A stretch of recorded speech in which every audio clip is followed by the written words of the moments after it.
What are you doing here?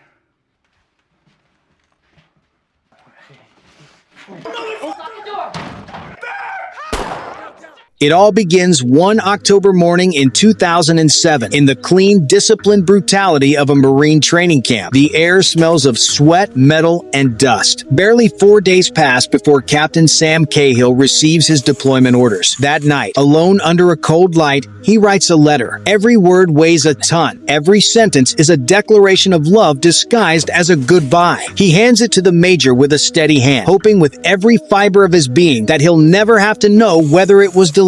Sam comes home one last time, and crossing the threshold of his house, you understand immediately why he fights. Grace, his wife, moves through the kitchen with that quiet grace of women who carry everything without ever breaking. Maggie and Isabel, his 2 daughters, fill the house with laughter that seems impossible to forget. It's a home, a real one, the kind some people spend their entire lives searching for. Then Tommy arrives, the younger brother, the shadow in a painting of light. He's just walked out of prison after serving time for armed robbery. Eyes sunken and shoulders low, like someone who has learned to survive, but not to live. Sam goes to get him. On the drive back, not many words are needed between them. They've known each other forever, and that's precisely what makes everything so complicated. If you love deep storytelling and powerful war dramas, subscribe. We break down the films that stay with you long after the credits roll. The dinner is supposed to be a celebration. Grace has prepared everything with care. 2 reasons in one. Welcome Tommy home, wish Sam good luck. But Hank, their father, has that terrible gift for turning family gatherings into courtrooms. He looks at Tommy like a mistake to be corrected, and at Sam like proof that at least something went right. Your brother is a hero. Every word thrown at Tommy is one more wound on scars that never really had time to heal. The argument erupts. Hank leaves the table, slams the door behind him. Tommy shouts at him to be careful. That's all he finds. That's all he can offer. Be safe. That evening, Sam quietly removes his wedding ring. Grace slides it around her own neck, against her skin, and tells him she loves him. There is nothing left to add. 5 days later, Sam crosses the burned stretches of Afghanistan in a military vehicle. He films with his phone, as if trying to hold on to some trace of this strange world that, against all logic, feels familiar to him. Then, the helicopter falls. In a matter of seconds, the sky shatters and everything changes. Thousands of miles away, Grace is taking a bath when the doorbell rings. Her eldest daughter opens the door. 2 men in uniform stand in the doorway, and their mere presence is enough to say what no one wants to hear. Grace comes running, and their faces steal something irreparable from her. No, she can't believe it. She watches old videos on her phone on repeat. She dials Sam's number again and again, clinging to his voicemail greeting like a lifeline in the dark. Sam Cahill, please leave a message. Tommy still knows nothing. He shows up drunk at Grace's that night on the pretense of returning a car. He finds his sister-in-law in tears and assumes at first it's over a broken headlight. Then she looks up at him, and he understands. He starts screaming, not at her, but at the absurdity of it all, at the entire world that let his brother leave. They never should have let him go. He goes back to his parents' house, collapses on the porch in the dark, and refuses to go inside. He just wants to be alone with his shame and his grief. The funeral comes too quickly. Grace gets her daughters ready with mechanical movements. The girls refuse to wear black. You can't blame them. At the ceremony, Grace receives the letter. She holds it in her hands as if it might burn her, and puts it away without opening it. Hank has been drinking. Tommy tries to take his keys. Hank strikes where it hurts one more time, comparing his 2 sons in front of everyone. So Tommy releases what he's held back for years. You were never a good father.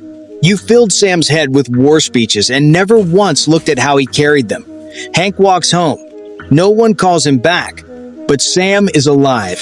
The helicopter crashed, not him. The Taliban found 2 survivors in the wreckage, Sam and a young soldier named Joe. They are thrown into a zindan, an underground prison, dark and damp like a temporary grave. Sam keeps a cool head. He looks Joe in the eyes and gives him one simple order, the most important of his life: nothing. You give them nothing. Not your name, not your rank, not even the sound of your voice if you can help it. Back in the United States, Tommy slips up one more night. He calls Grace at 3 in the morning, voice slurred, asking for $47. A bartender is threatening to report him for violating his parole. Grace gets out of bed, drives through the cold night, settles the debt, and brings back this brother she never chose, but refuses to abandon. The next morning, kitchen sounds wake her. The girls have decided to make pancakes for their sad mother, Tommy. Sprawled on the couch, shouts at them to stop, but Maggie refuses. So Tommy gets off the couch. Hank shows up unannounced. He didn't expect to find his son there. He apologizes awkwardly. Tommy, caught off guard, admits that Sam was always smarter than him. But Hank doesn't receive it as a compliment. He replies that Tommy always quit everything before the end, and Tommy leaves him standing there, unable to explain what it costs to live in the shadow of a hero. In the underground prison, Sam watches through the cracks in the wood. A helicopter passes over the Taliban camp. His military instinct stirs. They're being searched for.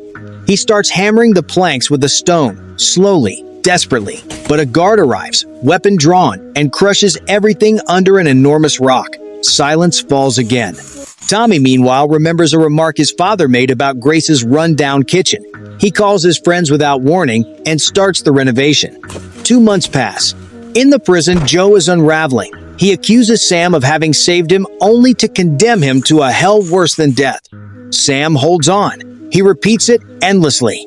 No information, nothing, not a word. One day, the Taliban load both prisoners into a car. In front of them, they force an Afghan man to his knees. He had used a satellite phone to call his pregnant wife, revealing their location. A gunshot, a body, a message. Welcome to their world. The commander looks Sam straight in the eyes and tells him this is their country, that Americans have no business being here, that Sam must deliver that message to America, or he will be made to. Grace cries in silence while the walls of her kitchen are transformed. Tommy and his friends work every day. The girls join in and remember their father, athletic, strong, untouchable. Maggie accidentally spills paint on one of the men. Another needs a change of clothes. Grace goes upstairs and opens Sam's wardrobe. The smell hits her like a fist. She grabs everything she can carry and breaks down. Downstairs, no one really understands why there are so many clothes. No one asks. In the prison, Sam is tied to a post under an open, freezing sky. They drench him with ice water. Right in front of him, Joe is burned with a red-hot iron. He screams, then he breaks. Facing a camera, he declares that Americans have no place here. He sends his love to his wife, to his child, and he reveals that Sam has 2 daughters. Grace comes home one evening and finds her kitchen completely redone. It's her birthday. Everyone is there, but Sam's chair is empty, and his absence weighs on the room like something impossible to move. Winter arrives. Tommy takes the girls to the river, then to the ice rink. On the way, Isabel whispers to him that she feels less loved than her sister. Tommy then tells her how Sam once saved him from drowning in that very same river a long time ago. He doesn't tell her how that memory weighs on him. He doesn't tell her he has no idea how to measure up to a man like that. On the ice, Grace watches him and discovers someone she never really knew. One day, Tommy tracks down the woman he had threatened during the bank robbery. He sits across from her and asks for forgiveness. They talk for an hour. She tells him she hasn't slept properly in 3 years, that every sound took her back to that moment. Tommy tells Grace about it that evening. She looks at him differently. They talk about school, about teenage memories. She tells him she didn't like him back then, that he was always drunk, always picking fights. They laugh. Then the silence returns. Their eyes meet for 1 second too long.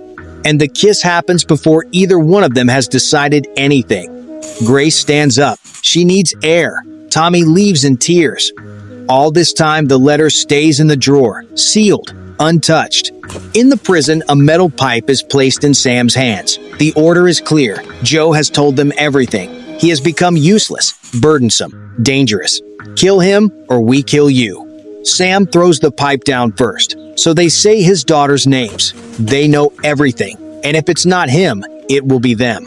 Under the guard's screams, in a hell of dirt and blood, Sam strikes. Once, twice. The camera records everything. Tommy goes back to Grace a few days later, on the pretense of finishing the last details. The atmosphere is tense, fragile as glass. He says he'd like to see the girls from time to time. She says they'd be happy. Hank shows up as well, surprised his son has suddenly become handy. Then American forces attack the camp. In the chaos, a Taliban commander tries to shoot Sam. He misses. He falls into a ravine. The camera that recorded everything catches fire, and Sam, for the first time in months, breathes open air. While Tommy plays with the girls in the garden, the phone rings. Grace answers. Her voice changes. Her entire body changes. Sam is alive. The whole family gathers at the airport. Tommy is there too, somewhere between joy and something he can't name. The girls run to their father. They proudly show him the renovated kitchen. Sam lies down on his bed and holds Grace and the girls tight against him. Then he gets up, walks into the bathroom. Grace follows and gently kisses his scars. He freezes. He tells her to go. Not unkindly, but clearly. He is not the same man, and they both know it. Tommy reads a name in the newspaper. The soldier Joe, killed in captivity, murdered. He reads the sentence several times. Hank notices something broken in his eldest son, something invisible and fundamental. He recognizes that look. He wore it himself, years ago, coming back from Vietnam. At the ice rink, Sam watches Grace and the children laugh with Tommy. He thanks his brother. He says Grace is a miracle. Then he asks without warning, in a flat and cutting voice, "Did you sleep with her?" Tommy denies it. Sam doesn't hear him. He is certain. He pictured it all in his underground prison, and now what he imagined has become his reality. The family of Soldier Joe comes to visit Sam's family. His widow appears at the corner of the street with her son, Little Joe Jr. She confides in Sam that she has nightmares in which she hates him for coming home alive when her husband did not. She came to apologize for that. She asks Sam if he knows how Joe died. Sam looks her in the eyes and lies. He says he saw nothing. He says he knows nothing about his death. One night, Sam wanders through his house with a gun. He lines up glasses on a shelf, methodically, as if the motion could quiet something that words can no longer contain. He goes back to the base the next day and asks to be redeployed. The commanding officer asks about his family. Sam says he cannot stay here. They don't understand him. Nobody understands him. But the rules are the rules. He has to stay. Dinner goes wrong. The girls joke around, laugh. Sam explodes and shouts at them that it isn't funny. Why are they laughing?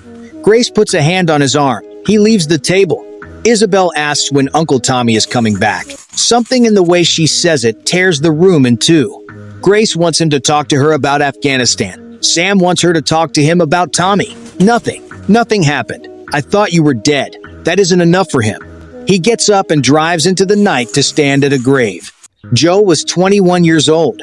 The next morning, Sam comes home and his daughters are playing outside. Isabel sees him and steps back, frightened by her own father. He pulls them both close and tells them everything will be all right. The eldest holds back her tears with a dignity no child should ever have to carry. Sam tells Grace he thought about them all night, that he realizes how lucky he is to be alive. They hold each other. Maggie's birthday at Hank's house. Everyone is waiting for Tommy. He arrives with a stranger he met an hour earlier, a girl who tries to lighten the mood and says ridiculous things about the military.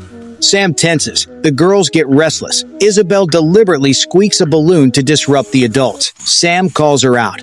She looks at him and lets everything go. In a child's voice that tells the truth without a safety net, "Why didn't you stay dead? You're angry because Mom wants to sleep with Uncle Tommy."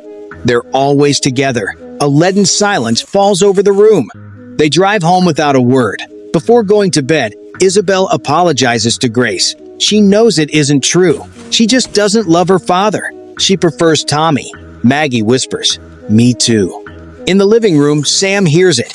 He waits until the children are in bed. Then he stands up, picks up an iron bar, and destroys the kitchen plank by plank, blow by blow. He screams that he endured everything for them, that they betrayed him, that he doesn't understand how she could have done that with his own brother. And then his voice breaks and he says he loves her, that he knows what he had to do to come back, what he did with his own hands. Tommy walks in and grabs his brother by the shoulders. Sam pulls out a gun and presses it against Tommy's temple. Sirens wail outside. Sam walks out into the night. weapon raised, and screams at the police, asking what they're doing there. They tell him they know he's a war hero. "What kind of hero?" he screams. "You don't know what I've done." He presses the barrel to his own temple. Tommy and Grace move toward him, saying his name. "I'm drowning, Tommy." Sam throws the gun down. He collapses. They take him away. Grace sleeps with the girls so they won't be alone, and in the silence of the night, she finally opens the envelope. She reads Sam's words, the ones he wrote for her in case he never came back, the ones that declare absolute love for her and their daughters. "If you are reading this," she cries. Not because of death, but because of everything love can cost. Sam calls Tommy from the Veterans Psychiatric Clinic. They make peace. Tommy stays with the girls. Grace comes to visit her husband. She tells him she has been in love with him since she was 16, and that if he doesn't tell her what happened over there, she will never come back. Why does he keep tormenting himself like this? What is he carrying inside him? Sam looks at her for a long moment. A tear runs down his cheek, and in a breath, he finally tells the truth. "I killed Joe Willis." Grace pulls him into her arms without a word, and Sam, for the first time in months, wonders quietly whether a man who did what he did can ever again have the right to come home.